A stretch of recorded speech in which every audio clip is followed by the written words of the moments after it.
તમારું નામ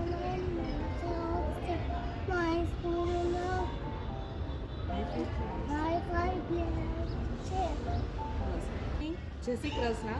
મારા બાળકનું નામ મોડાસિયા અક્ષ છે. મેં જ્યારે એનો પ્લે હાઉસમાં એડમિશન લીધું ત્યારે મારા બાળકને કેવી રીતે સ્કૂલમાં બેસશે, કેવી રીતે મારે એને બેસાડવો, એ રહેશે કે નહીં, એ બધી વાતનું મને ટેન્શન હતું. પણ એક જ વીકમાં મારા બાળકનું બધી રીતે લેવલ આવી ગયું. પછી એને હોમવર્કમાં એ કઈ રીતે લખશે, એને ખુદને પેન્સિલ કેમ પકડવી એ ખબર નથી, પણ એને હોમવર્કમાં એકદમ વ્યવસ્થિત આવડી ગયું. એને જે સિલેબસ આવે છે અત્યારે, જે નર્સરીનો કલમ ખડીયો, ABCD 1 થી 20, 1 થી 20 એકડા, એ બધું એ વ્યવસ્થિત લખી શકે છે. 4 લાઇન બુકમાં કઈ રીતે લખવું, ચેક્સવાળી બુકમાં કઈ રીતે લખવું, અને અક્ષર એકદમ વ્યવસ્થિત રીતે કરે છે. અને એને જે ઓરલ બોલવાનું આવે છે એ ઓરલમાં તો એ એકદમ વ્યવસ્થિત એને બધું આવડી ગયું છે.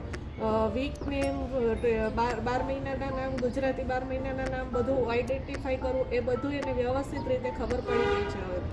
અને જે હાઈફાઈ પ્લે હાઉસની એક્ટિવિટી છે એ બધી વ્યવસ્થિત રીતે, કે અલગ અલગ સ્પોર્ટ્સ ડે, બધા તહેવારની ઉજવણી કરવી, એ બધું વ્યવસ્થિત રીતે કરે છે. પછી જે લોકો હાઈફાઈ પ્લે હાઉસમાંથી પિકનિક જ્યારે ગઈ હતી ત્યારે બાળકને પાણીની બોટલ કે નાસ્તો કે કાંઈ કોઈ જાતની વસ્તુ લઈ જવાની હતી નહીં.